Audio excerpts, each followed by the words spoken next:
pendant l'évolution, ou durant le développement de la psychologie cartésienne, ou ce qu'on appelle la psychologie normale, ou la psychologie de normalité, l'élément clé dans l'étude de la psychologie chez l'homme, c'était le comportement humain. Dans l'évolution ou dans la psychologie supramentale, ou dans l'évolution de la psychologie, lorsqu'elle atteindra des niveaux de mentation suffisamment avancés pour prendre conscience du lien entre l'homme et les plans subtils, l'élément central sera la possession.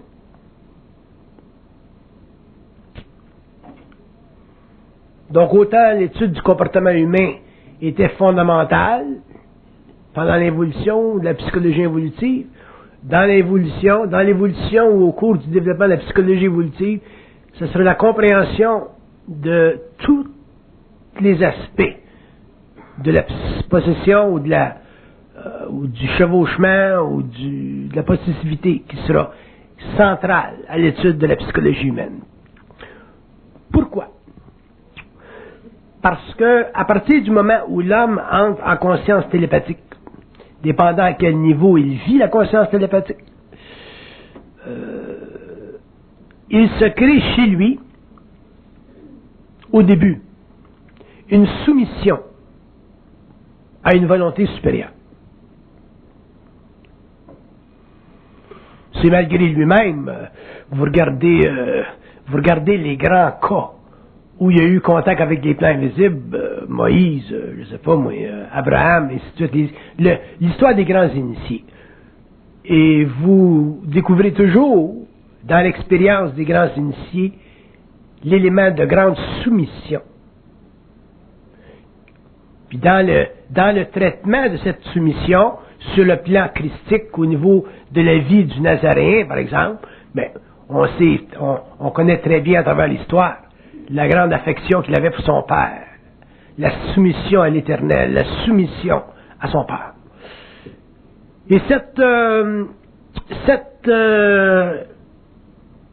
cette condition involutive qui était nécessaire, inévitable et fructueuse même pour le développement de l'histoire humaine telle qu'elle est aujourd'hui. Au cours de l'évolution, c'est un appel intégral au désastre.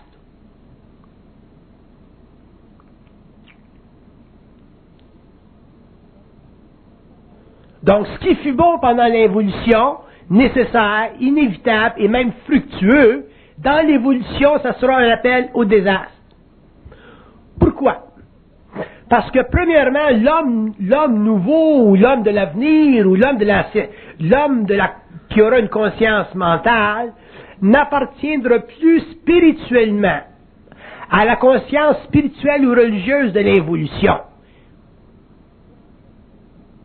qu'il appartienne à quelque race que ce soit. Autrement dit, un être qui est en évolution de conscience supramentale, s'il est juif, s'il est arabe, s'il est hindou, s'il est catholique, s'il est de n'importe quelle souche spirituelle, éventuellement, il va être obligé de s'identifier complètement avec lui-même et ne plus s'identifier avec la mémoire de la race. Pourquoi? Parce que l'homme en arrivera éventuellement un jour à créer entre lui et les plants une nouvelle semence qui alimentera les plans astraux, donc qui alimentera les plans de la mort, et c'est pour ça qu'on dit que l'homme nouveau sera réellement le grand régisseur du monde de la mort. Il ne faut jamais oublier que les morts voient, que les morts nous voient, que les morts nous entendent, que les morts sont en contact télépathique, psychique, sympathique avec l'homme, même si l'homme n'en est pas conscient. Mais ce qui se passera sur la Terre au niveau de la conversion des énergies astrales et mentales de l'homme créera dans les mondes astraux, donc dans les mondes de la mort, une très très grande transformation. Et déjà aujourd'hui, les plans astraux sont avertis des grands changements qui doivent venir sur la Terre au cours de l'âge du Verseau. Et ça ne fait pas nécessairement leur affaire.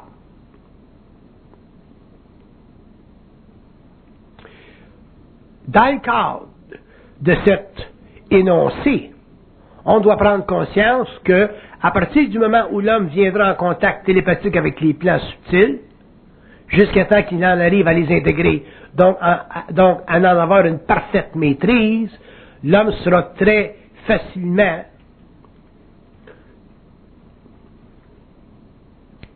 dominable.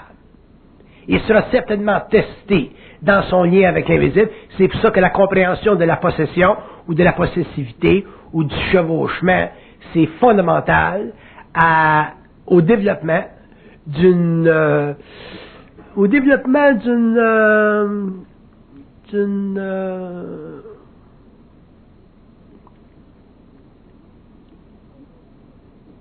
la compréhension de l'état de crise que l'homme nouveau vivra lorsqu'il viendra en contact avec ces plans-là. Parce qu'être en contact avec l'invisible, ça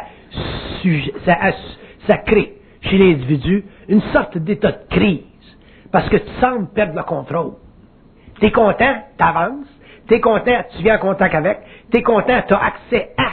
Mais dans un même temps, comme tu prends conscience du mensonge, de la manipulation, donc de tous les effets secondaires de la possession ou du chevauchement, il se crée chez l'être humain une sorte d'état de crise. Et la psychologie supramentale sur la Terre permettra de développer à l'avenir les outils nécessaires pour que l'homme puisse réellement contrôler ces états de crise occultes-là qu'il vivra dans son rapport avec l'invisible, et ça, éventuellement, ça l'amènera à intégrer totalement ces forces-là, et éventuellement à en arriver à pouvoir réellement s'exécuter en tant qu'être de lumière sur le plan matériel, dépendant de son rayonnement, dépendant de sa programmation, et dépendant de ce qu'il voudra faire sur la Terre. Donc, le temps est révolu où on peut simplement parler de possession comme étant une chose ou une expérience qui fait partie de la vie des pauvres d'esprit. Ce ne sont pas simplement les pauvres d'esprit qui connaîtront la possession ou la possessivité ou le chevauchement, mais des êtres extrêmement avancés qui viendront en contact avec des états de conscience, donc avec des entités dont le pouvoir de mettre en vibration l'être sera très grand. Vous savez, imaginez-vous, si vous voulez, dans la mesure où vous pouvez le faire, imaginez-vous qu'un archange décide de mettre en vibration un être humain. Il n'y a rien à son épreuve.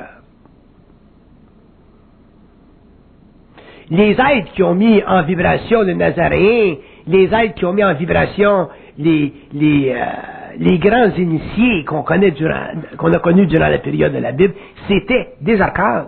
Autrement dit, c'était des êtres qui ont le pouvoir sur la terre de dominer complètement l'âme. Ce qui n'est pas le cas avec les âmes.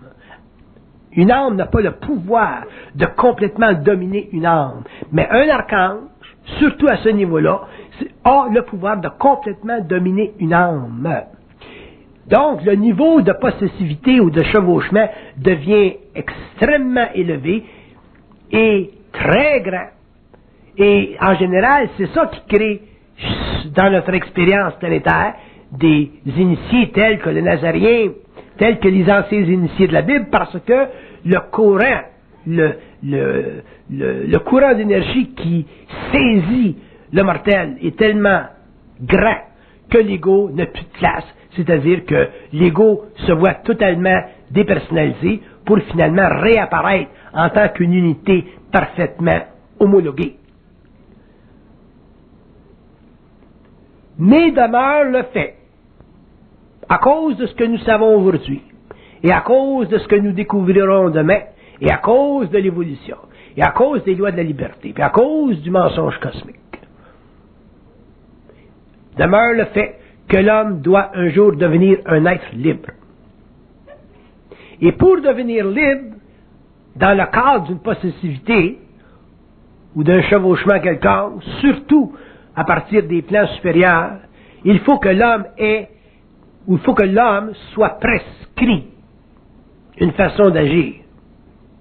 Et il ne peut pas être prescrit cette façon d'agir-là à partir des plans subtils, Parce que les plans subtils ne se sont jamais donné le rôle d'instruire l'homme. L'homme doit s'instruire de lui-même. Mais comment l'homme s'instruit de lui-même s'il est en contact avec des plans parallèles? Et que ces plans-là ne l'instruisent pas. L'homme s'instruit par la distillation de sa lumière. C'est par la mise en vibration de sa lumière, de plus en plus libérée du pouvoir de domination des entités, à quelque niveau que ce soit, qui va permettre finalement à l'âme de secouer son périsprit, c'est-à-dire de secouer sa mémoire et de finalement pouvoir traiter avec les entités d'une manière égalitaire, dans ce sens que l'homme ne sera plus possédé en vertical, l'homme vivra un lien horizontal avec ces entités-là, et c'est ça que j'appelle la fusion consumée. Quand l'homme aura une fusion consumée, l'homme aura mis complètement fin à son initiation, et à ce moment-là, il sera totalement libre de vivre sur le plan matériel, de vivre sur le plan morontiel, de s'exécuter sur le plan astral, et de pénétrer à volonté les archives du mental qui font partie des dimensions psychiques de la volonté cosmique qui saisit l'âme pour l'instruire par vibration et lui donner ce qu'on appelle la conscience. La conscience, c'est pas un phénomène acquis. Pour qu'il y ait conscience dans une âme, il faut qu'il y ait une perception d'une lumière qui se traduit dans une manifestation égoïque, qui est reçue par l'entité biologique comme étant une pensée, ou comme étant un rêve, ou comme étant une perception subliminale, ou comme étant quelque chose qui fait de lui un être plus grand au-dessus du royaume des animaux.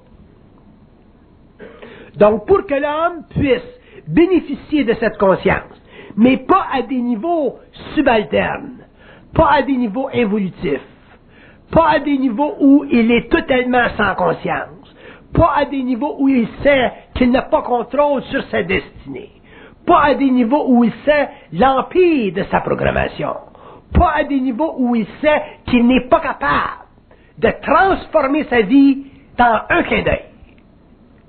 Et pour que l'homme puisse le faire, il faut qu'il se donne l'autorité de le faire. Mais il ne peut pas se donner l'autorité de le faire s'il n'a pas brisé l'autorité des sphères.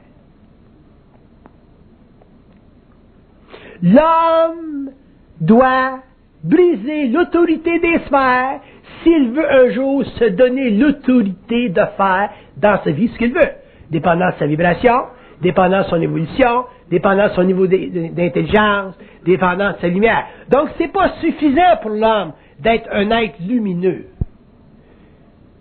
Il doit avoir le contrôle de sa lumière.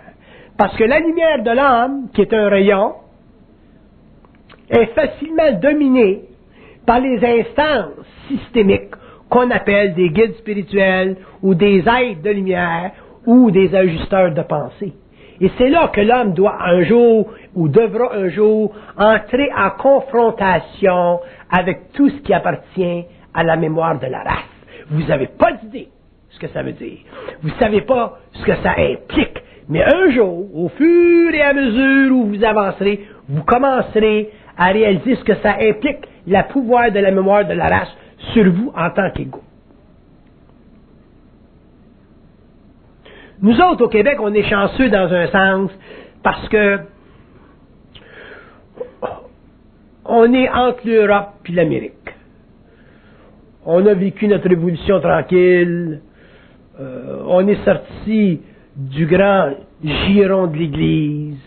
Le Québécois, dans un sens, est très très bien positionné pour faire sa marque dans l'étude des sciences avancées de la vie. D'ailleurs, c'est une des raisons pourquoi le Québec est très très marqué dans le monde comme étant un endroit privilégié pour l'étude des sciences parallèles. Par contre, le problème du Québécois, c'est que le Québécois est trop généreux par rapport à l'invisible.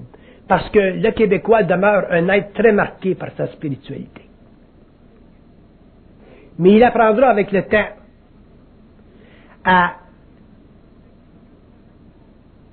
se donner une force intérieure qui lui permettra de venir en confrontation avec l'occulte. L'occulte, c'est pas quelque chose qu'on épouse. On l'épouse quand on est dans l'évolution. Quand on est dans l'évolution, on aime ça, aller dans une séance puis jouer avec les tables. On aime ça, voir des ectoclastes qui se manifestent. On aime ça les photographier. On aime ça rencontrer des médecins ou des scientifiques qui ont travaillé dans le domaine. On aime ça voyager dans le monde puis rencontrer des gens qui ont eu des expériences paranormales. Mais ça fait partie de l'éveil de notre conscience intellectuelle et spirituelle. Ça fait partie de notre curiosité. Puis ça fait encore partie de notre ignorance. Mais un jour, lorsque l'homme viendra à se manifester, autrement dit, à sentir sa puissance, sa propre puissance, à mettre en vibration sa propre lumière, vibrer sa propre lumière comme il veut, dire ce qu'il veut, quand il veut, à qui il veut. À ce moment-là, l'homme sera capable de déterminer sa relation avec l'invisible et il pourra à ce moment-là être en mesure de maîtriser ces forces-là. Parce que la maîtrise de l'invisible, c'est aussi important pour l'homme de l'évolution que le succès psychologique de son ego le fut pendant l'évolution. Pendant l'évolution, c'était le succès de l'ego qui comptait. Devenir bon médecin, bon éducateur, bon prêtre. Mais dans l'évolution de la conscience supramentale sur la Terre, ce sera la maîtrise des forces occultes qui signalera chez l'homme le grand avènement de sa conscience, le grand développement de sa conscience. Parce que quand tu es rendu à traiter avec l'invisible, tu te préoccupes plus tellement de la matérialité, excepté pour les aspects fondamentaux purement mécaniques de sa fonction sociale. C'est ce qui se passe dans ton esprit. Tu vis réellement au niveau de ton esprit quand tu es conscient. Tu vis plus au niveau simplement de ton ego réflectif, de ton ego qui réfléchit les moindres pulsions de l'âme. C'est réellement au niveau de ton esprit. Puis éventuellement, si tu vis réellement au niveau de ton esprit, tu es en communication. Puis si tu es en communication, tu parles avec. Si tu parles avec, tu veux savoir avec qui tu parles. Si tu parles avec quelqu'un, mais tu ne veux pas te faire compter de conneries. Mais pour pas te faire compter de conneries, il ne faut pas que tu sois con non plus. Fait qu'il y a tout un engagement entre l'homme et l'invisible, entre l'homme et son ajusteur de pensée. Et moi, je vous dis, de par mon expérience, que l'homme devra finalement égaliser son lien avec l'invisible. Équilibrer son lien avec l'invisible. Et ça va demander de sa part énormément d'intelligence. Puis quand je dis énormément d'intelligence, je veux dire un minimum de croyance. Oubliez jamais que la croyance a été le mécanisme utilisé par les sphères et par le plan matériel, le pouvoir sur le plan matériel, pendant l'évolution. La croyance, c'est l'acheminement de l'homme vers l'abolition de sa conscience réelle. À partir du moment où un homme croit, il est automatiquement assujetti dans sa conscience à une domination ou une autre. Alors, par rapport au plan matériel, au plan occulte, c'est encore pire, parce que le niveau de manipulation est extraordinairement amplifié. C'est intéressant de parler avec eux autres. C'est le fun de parler avec eux autres. C'est beaucoup d'intelligence reçue parler avec eux autres. C'est beaucoup de compréhension parler avec eux autres. Mais d'un autre côté, c'est beaucoup de travail pour en arriver à parler avec eux autres d'une manière intelligente. Sans qu'on soit, nous autres, les humains, toujours victimes, sans qu'on soit toujours prisonniers à travers nos émotions qu'ils utilisent ou à travers nos pensées qu'ils utilisent. Quand je dis que la possession, puis l'étude, la compréhension de la possession au cours de l'évolution ou du chevauchement ou de la possessivité, appelez ça comme vous voulez, le contrôle qu'ils ont sur l'homme, ça fera partie du mandat de la prochaine psychologie. Et ce sera son rôle de cette psychologie d'expliquer aux êtres en évolution comment se comporter par rapport à des forces qui sont très puissantes.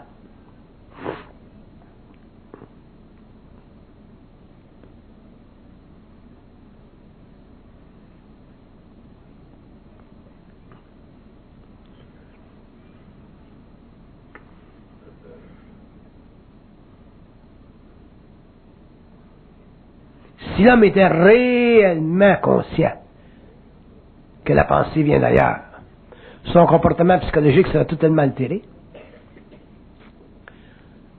Mais c'est difficile pour lui d'être totalement conscient parce qu'il a besoin ou il recherche constamment à se diviser de cette relativité-là, de cette relation-là.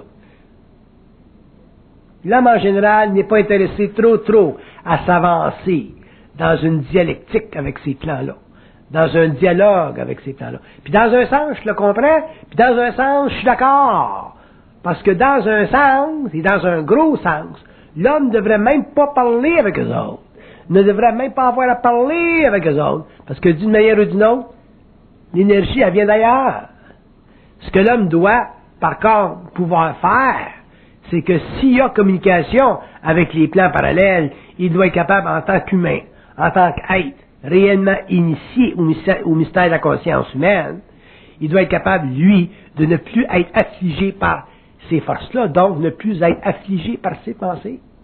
Commencez sur ce plan-là.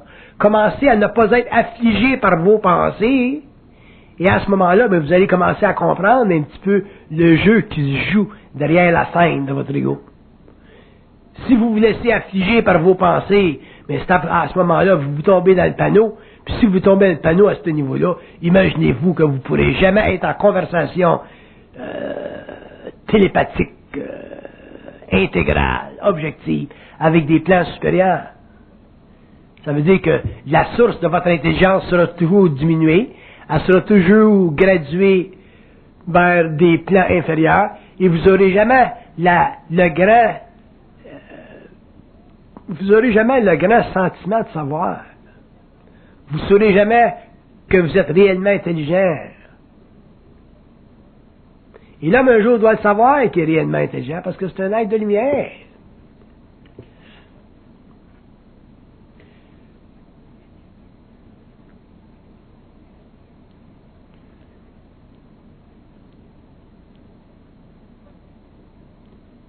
Donc, la possession, c'est une chose qu'il va falloir regarder de près. Puis, réaliser jusqu'à quel point on la vit, jusqu'à quel point elle nous impose sa volonté. Il y a quelque chose chez soi, chez l'homme, qui impose sa volonté, même si vous êtes inconscient. Moi, je me rappelle quand j'étais jeune, il y a des choses que j'ai faites malgré moi-même. Je disais, ouais, j'ai fait ça malgré moi. C'était plus fort que moi. Le plus fort que moi. Puis tout le monde a vécu ça quelque part dans le temps. C'est plus fort que moi, c'est la possession. Que ce soit de la possession à partir de l'astral, que ce soit de la possession à partir du mental, ça n'a pas d'importance, c'est la possession. Il n'y a rien qui est supposé d'être plus fort que vous. Autrement dit, si vous vivez le plus fort que moi, si vous vivez l'expérience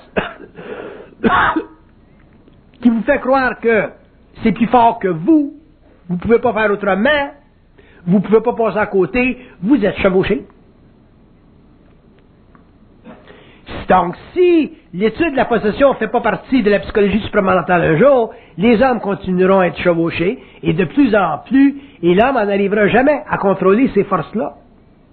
Parce qu'une chose que l'être humain découvrira au cours de l'évolution, l'être humain découvrira que de l'intelligence, c'est simplement de l'énergie, et que ça n'a aucune personnalité.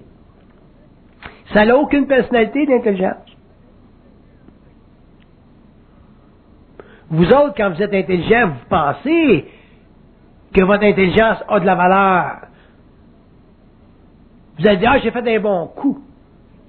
Regardons ça si j'ai fait un bon mouvement aux échecs. J'étais intelligent. Mais dans le fond, c'est simplement un mouvement de vibration. Ce qui vous donne l'impression d'être intelligent, c'est la réflexion qui se crée en vous par ce rayon-là, qui s'imprime dans votre corps mental et qui vous met en présence de vous-même parce que vous avez l'insécurité de ne pas être intelligent. Quand vous vous croyez intelligent, c'est parce que vous avez l'insécurité de ne pas être intelligent. Si vous étiez intelligent, réellement, dans le sens que le rayon passe et ne crée pas dans votre ego de réflexion, vous n'auriez jamais d'impression d'être intelligent.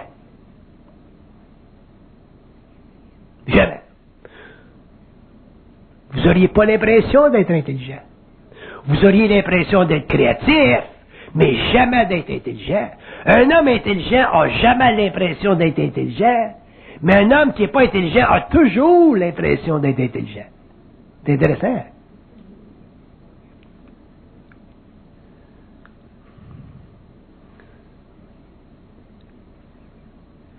Parce qu'être intelligent, c'est pas intéressant. C'est une grosse job, être intelligent. C'est comme la chanflure, elle coule tout le temps. Tu vas arrêter la chanflure, puis elle est toujours là. Puis ça prend des années pour en arriver à contrôler la chanflure. Fait qu'être intelligent, c'est pas le fun. Tu travailles tout le temps. Tu as toujours quelque chose à dire. Tu peux toujours expliquer quelque chose.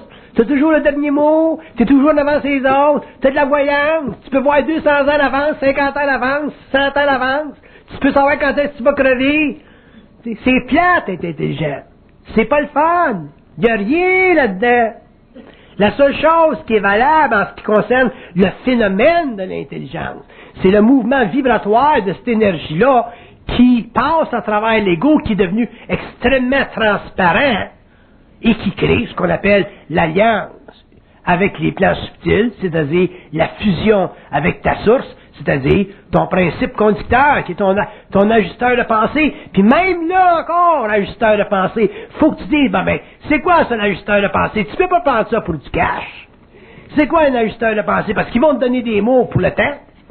Mais si tu veux aller plus loin, puis tu veux sortir du temps d'humanité 1995, puis savoir qu'est-ce que c'est un ajusteur de pensée dans le temps d'humanité, disons dans 3000 ans, faut que tu poses des questions qui sont appropriées. Mais à ce moment-là, il faut que tu sois capable de supporter ce qu'ils vont te renvoyer. Fait qu'être intelligent, c'est pas intéressant. Pendant l'évolution, on trouve ça intéressant parce qu'on a de l'ego. Puis comme on a beaucoup d'insécurité parce qu'on ne sait pas ce qui se passe en arrière de l'espace-temps, de notre conscience, on vit beaucoup d'insécurité. Mais quand tu commences à vivre dans cette énergie-là, dans cette conscience-là, dans cette télépathie-là, tu n'es plus intéressé à être intelligent. Tu es intéressé simplement à être bien dans ta peau, tranquille, la paix dans ton esprit. Mais pour en arriver à ça, il faut que tu en arrives à dépasser les étapes subtiles de la possession. Vous n'en arriverez pas à la conscience supramentale sans vivre un certain degré de possession ou de possessivité. Évidemment, vous ne la vivrez probablement pas comme moi je l'ai vécu, parce que à cause de ma situation. Mais vous vivrez un petit peu de la possessivité. Vous vivrez la force qui est plus grande que vous autres. Vous vivrez quelque chose chez vous qui est réellement puissant, qui crée, qui vous prédestine à, qui vous crée des conditions qui sont qui se manifesteront dans 20 ans. Ils vont tout préparer d'avance. Tu rencontres ton mari. Pourquoi tu rencontres ton mari? Tu rencontres ton mari parce qu'il a une belle job?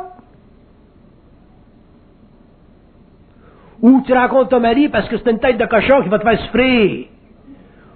Ou parce que c'est un gars qui boit et qui va te faire souffrir? Ou parce que c'est un gars qui va te battre?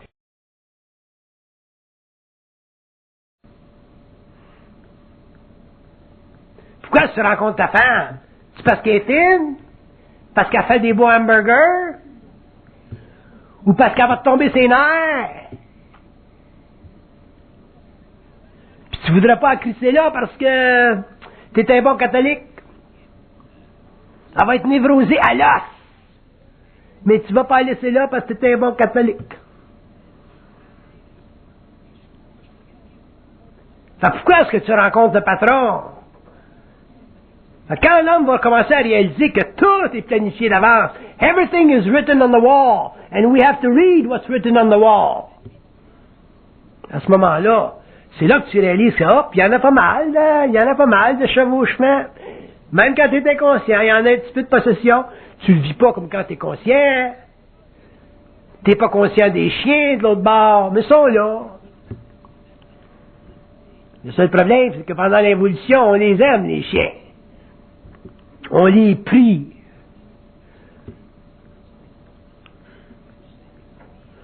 Je regarde ce qui se passe dans le monde, là, des femmes qui écrivent des livres. Là. Il y a une nouvelle, il y a un nouveau lexique qui sort. Là. Ils appellent ça l'angélologie. L'étude des anges. Quand tu commences à lire ça, ça sent comme une parfumerie là-dedans. C'est parfumé. Imagine-toi, il y en a de la possession là-dedans, il y en a du chevauchement là-dedans.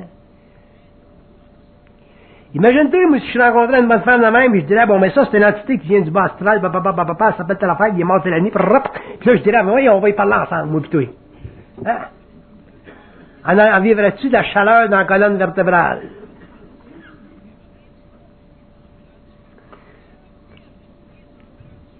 Mais ça fait partie de l'évolution de la psychologie. C'est bon que les gens au moins soient capables d'écrire ça aujourd'hui sans passer au budget. Il n'aurait pas fallu que tu écrives sur l'angélologie au 15e siècle. Surtout en Espagne, il t'a renvoyé, tu sais. Mais au moins, le monde écrive. Mais un jour, il va falloir que ces gens-là aillent un petit peu plus loin, qu'ils puissent parler avec ces anges-là, puis dire, ben d'où tu viens? Comment tu t'appelles, mon sacrement?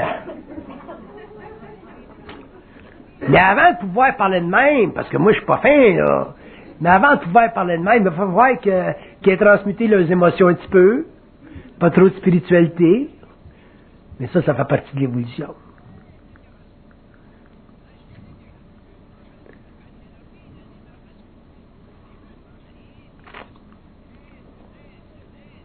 Fait que regardez bien ça, l'affaire de possessivité, de chevauchement, de possession. Regardez ça froidement. Ayez pas peur de regarder ça. Ayez pas peur de regarder quoi que ce soit. Parce que si vous avez peur de regarder des choses, un jour vous allez devenir victime de vos propres craintes. Vous pouvez pas avoir peur. Un homme conscient peut aller dans le bas astral, dans des sphères au centre de la Terre, et en sortir totalement intact. Il y a des mondes dans le centre de la Terre qui sont absolument abominables, absolument laids. Vous savez pas qu'est-ce que c'est, vous autres, absolument laids. C'est laid. Je peux vous dire que c'est laid. T'as hâte de remonter dans l'élévateur.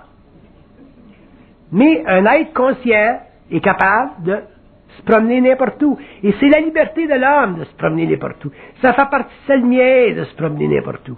Fait que l'étude de la possession, un jour, ça fera partie de l'étude de l'homme. Quand il y aura des bouquins décrits sur ça, ça fera partie de la mémoire de l'homme, de la mémoire d'une nouvelle race humaine. Et ce sont des choses qu'on devra regarder et étudier avec fermeté, parce que ça fait réellement partie du nouveau contrat entre l'homme et les mondes parallèles. Vous ne pouvez pas venir en contact avec les plans parallèles sans que votre corps mental soit magnétisé. Tu peux pas être des champs et rencontrer quelqu'un qui descend sa coupe volante sans perdre ta conscience, sans perdre ta mémoire, puis sans perdre le fait que il y a un petit 4 heures qui te manque. Tu peux pas! Il y a toujours un petit 4 heures qui te manque quand tu rentres dans une soucoupe volante. Puis quand tu rentres bien en contact avec ces mondes parallèles-là, ils sont toujours capables d'utiliser ta mémoire. Ils sont capables de rester en suspension dans l'invisible pendant 2-3 semaines avant de se matérialiser dans ton champ de carottes. T'es voué même pas qu'ils sont là. Fait qu'un jour, tu vas être obligé d'aller encore plus loin. Tu vas être obligé de dire, bon, mec, c'est quoi ça, le monde des esprits? Ça existe-tu, ça, des esprits? C'est quoi, cette forme-là? Pourquoi est-ce qu'on utilise le terme esprit? Puis un jour, tu vas arriver à la réalisation que le terme esprit, c'est simplement un terme, c'est un placebo psychologique pour nous empêcher de voir et de comprendre qu'il existe des civilisations qui évoluent dans des systèmes parallèles, dans des espaces-temps parallèles, qui sont très, très évolués comparés avec nous autres. Puis quand je dis évoluer, je veux dire que ces civilisations-là appartiennent à des systèmes différents, point à la ligne. Quand je veux dire évoluer, je ne veux pas dire qu'on est sans dessin. Je veux dire que, point à la ligne, ils appartiennent à des systèmes différents.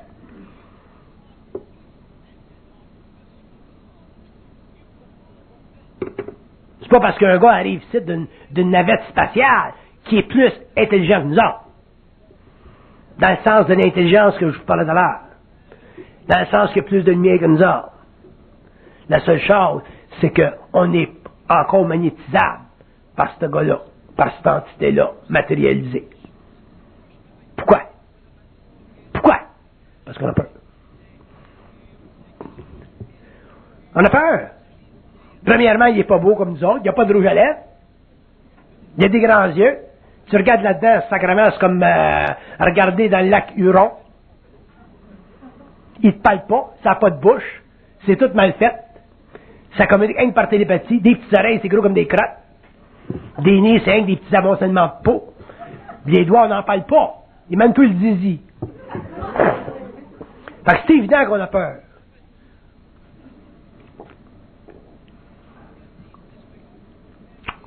Fait que le mental est magnétisé, le corps astral est magnétisé, puis ils font ce qu'ils ont à faire. Puis c'est pas nécessairement que c'est pas du bon monde, c'est que nous autres, on n'est réellement pas dans notre réalité. Fait que comme on n'est pas dans notre réalité, ils ne sont pas capables de nous rentrer dans leur réalité, donc ils sont obligés de nous garder aux portes de leur réalité, et les portes de leur réalité, c'est l'imagination qu'on a d'eux autres.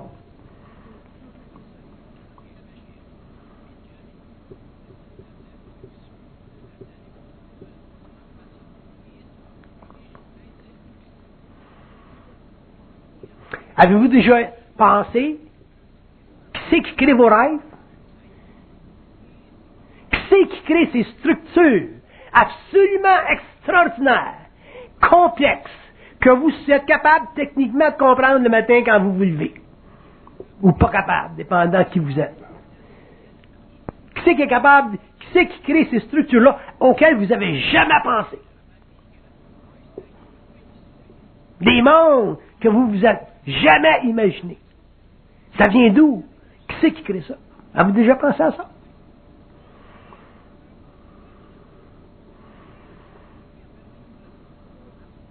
C'est difficile pour vous autres de vous imaginer qu'il y a du monde, dans des mondes, qui s'occupent simplement de ça.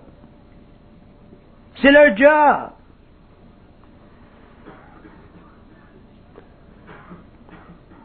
On crée des films, nous autres. On n'est pas bien. On est encore dans la matière. On crée des films. On est capable de créer des belles illusions, hein? Dans le cinéma. Mais imaginez-vous dans les autres mondes ce qu'ils sont capables de créer dans notre cinéma. Mais il vient un point quand on scrute la relation entre les plans, il vient un point qu'on commence à tomber dans ce que j'appelle le syndrome de Disney. Ça commence à être de la science-fiction. Mais à partir du moment où vous entrez dans la science-fiction, c'est à partir de ce moment-là que vous entrez dans la réalité. Fait que le réel, il commence où notre réalité arrête. Puis notre réalité, elle arrête où ce que notre science-fiction nous empêche d'aller plus loin, parce qu'on se dit, ça se peut pas. Tu peux pas avoir du monde qui crée des rêves dans ma tête. Tu peux pas avoir quelqu'un qui se promène d'une petite boule de lumière dans ma chambre. Tu peux pas avoir quelqu'un qui se présente à moi dans ma chambre le soir avec une grosse machine pour étudier mon cerveau, puis qui disparaît. Tu peux pas avoir un rêve dans ma chambre qui sort de mon cerveau puis qui s'en va vers le nord-est. Ça se peut pas. Tu peux pas avoir un téléphone qui signale tout seul. Ça se peut pas. Tu peux pas avoir quelqu'un qui arrive sur mon écran de télévision. Ça se peut pas. À partir du moment où ça se peut pas, ça se peut. Mais pourquoi est-ce qu'on n'est pas capable de dealer avec ça? Parce qu'on pense. C'est quoi penser? Penser, c'est utiliser la mémoire morte d'une race qui sert à garder la mémoire morte d'une autre race qu'on appelle les morts en vie en relation avec nous autres. Chaque fois qu'on pense, on alimente les morts. Les morts vivent à travers de nous autres. Les morts n'ont pas de contact avec la source. C'est ça, être mort. C'est pour ça que c'est plate être mort. Puis c'est pour ça qu'un jour, il va falloir que l'homme arrête d'aller dans l'astral, puis qu'il arrête d'y aller sur le plan morontiel, qu'il amène sa conscience intacte avec lui au-delà du corps matériel. Parce que les morts sont obligés d'être en contact avec l'homme. Que ce soit des grands morts, des petits morts, des moyens morts, des morts dans le bas astral, des morts dans le haut astral. Toutes les morts, tout ce qui est mort, ça bouge pas tout seul. Les morts ont besoin de l'homme. Pardon. Ils ont besoin de la lumière de l'âme. Demandez-leur. On va le dire. Dis-le, c'est moi qui l'ai dit. Vous savez, vous ne compterez pas d'histoire.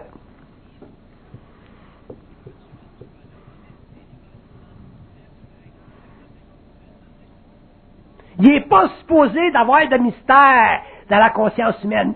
Quand vous regardez quelque chose, vous êtes supposé de le savoir. N'importe quoi. Vous regardez Dieu, vous êtes supposé savoir qu'est-ce que c'est cette affaire-là. Vous regardez l'île du paradis, vous êtes supposé savoir qu'est-ce que c'est. Vous regardez les mondes parallèles, les mondes universels, les éternels, vous êtes supposé savoir qu'est-ce que c'est. Il n'y en a pas de condition à la conscience humaine ou à la science de la lumière. S'il y en a, c'est parce que vous la créez vous-même, par vos propres craintes, vos propres limitations, votre propre pensée, vos propres mémoires. Vous allez être obligé de sortir de la conscience de la race si vous voulez en créer une nouvelle ou si vous voulez appartenir à une race mentale qui n'a pas contact avec le passé de l'humanité. C'est pour ça que vous devrez étudier le phénomène de possession. Pas dans un sens négatif, pas dans un sens que ça crée de la crainte, mais dans le sens que ça fait partie de l'investigation de la relation entre l'homme et les plans universels.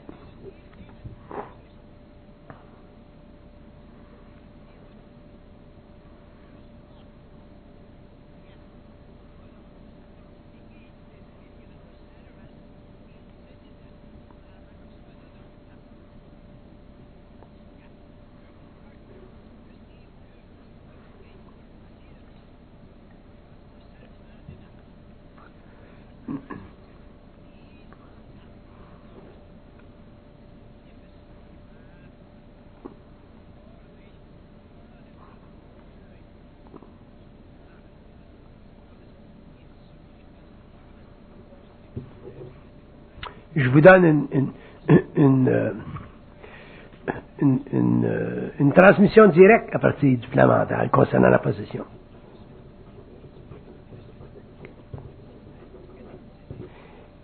Ils disent que c'est le devoir de l'homme de savoir, de comprendre jusqu'à quel point il n'est pas seul et jusqu'à quel point il n'est pas libre dans cette dualité. C'est son rôle, c'est son devoir. À partir du moment où on sait qu'on pense qu'il pense, qu'on est capable d'être en communication télépathique intérieure, on doit savoir tout de cette intelligence-là. Sinon, elle devient notre ennemi.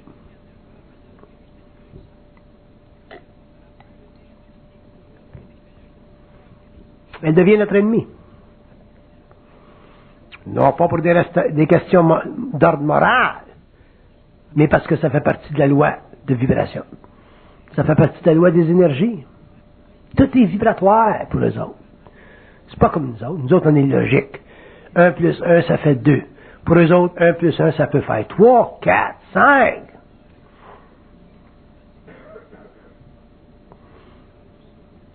Puis plus vous allez monter sur l'échelle d'évolution, plus vous allez être en contact avec des entités de haut niveau, et il y a des entités de haut niveau, vous allez être obligé de réellement apprendre à tester votre acumène contre eux autres et à ne jamais les prendre pour du cash.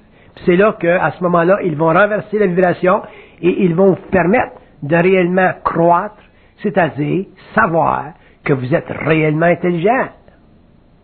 Puis ils vont vous le dire.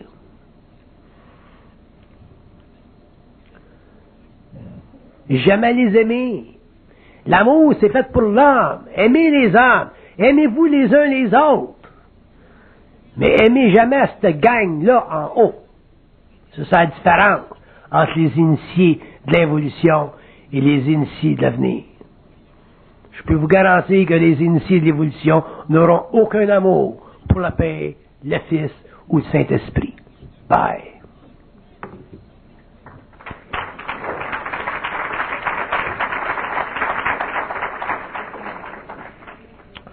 Pas parce que le Père n'est pas fait. Pas parce que le Fils n'est pas grand. Pas parce que le Saint-Esprit n'est pas intelligent. Mais parce qu'ils font toutes partie des mêmes lois cosmiques. Ils font toutes partie du mensonge cosmique. Tant que l'homme n'est pas lui-même éveillé à sa propre réalité. Et à ce moment-là, la relation entre l'homme et la Trinité change. Elle change. Quand la relation entre l'homme et la Trinité change, l'homme devient le centre du triangle. L'âme, la lumière de l'âme, l'être cosmique, systémique, humain, matérialisé, incarné avec un homme libéré de son périsprit, devient le centre du triangle. Quand l'homme conscient, en fusion, parle au Père, puis quand tu parles au Fils, puis quand tu parles à l'Esprit, à quoi vous pensez qu'il parle? Il parle à tout ce qui domine. Et quand un homme est capable de parler à tout ce qui domine, qu'est-ce qui se produit? Il devient libre. Et quand l'homme devient libre, la transmutation du Père, du Fils, de l'Esprit est faite. La consubstantialisation de ces trois êtres cosmiques-là, en symbologie métaphysique, représente l'homme éternellement unifié à sa réalité, c'est-à-dire l'homme capable d'assurer que la race des humains qui viendra pour les 2500 prochaines années, puis ensuite pour les 700 quelques années, jusqu'à l'évolution jupitérienne, soit une race d'êtres anoblis, libérés des chaînes karmiques de la planète, donc libérés des chaînes de l'évolution, donc des êtres qui ne feront plus partie des anciens contrats systémiques qui ont voulu que la Terre soit une planète en quarantaine. Le début de la libération de la Terre en tant que planète en quarantaine commencera avec la 6e race racine, se finira avec la 7e race racine, et l'homme ensuite n'aura plus besoin de la Terre pour éveiller ses instincts naturels, c'est-à-dire sa capacité de se voyager à volonté en forme séraphique dans le cosmos local, aidé, toujours aidé de son ajusteur de pensée qui deviendra pour lui son allumeur de vie. Quand l'homme pourra rencontrer son allumeur de vie, son ajusteur de pensée, au lieu d'être simplement un créateur de pensée pour lui, qui lui permettra, au nom de la forme, de se développer un ego planétaire, au lieu de faire ceci, son ajusteur de pensée deviendra un allumeur de vie. Ça veut dire que c'est lui qui passera, qui créera un sillonnement dans le cosmos local, et l'homme pourra, avec son âme, connecté avec son ajusteur de pensée, l'homme pourra voyager dans le cosmos, éveiller des nouvelles planètes à la conscience, créer des nouveaux mondes et instituer finalement dans le système local ce qu'on appelle le principe de l'amour, que le Christ est venu sur la terre pour implanter, mais n'a jamais réussi à éduquer l'humanité, parce qu'avant d'aimer, il faut être intelligent, sans ça on est des cons.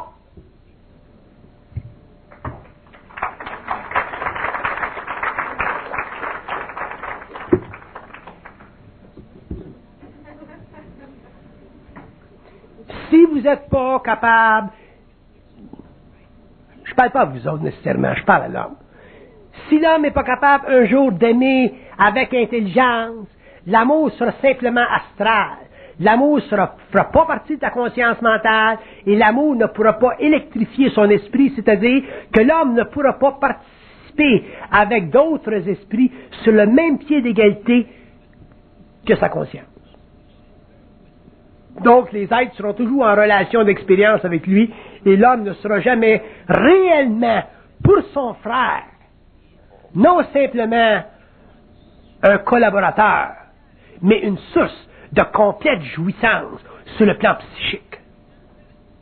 Pour qu'un homme soit une source de complète jouissance sur le plan psychique, mental, de sa conscience morontialisée, il faut qu'il aime, mais il faut qu'il aime avec intelligence. S'il n'aime pas avec intelligence, l'homme se servira de l'amour pour assujettir d'autres hommes qui, à cause de leur faiblesse, se laisseront aimer pour ne pas être seuls. Bye.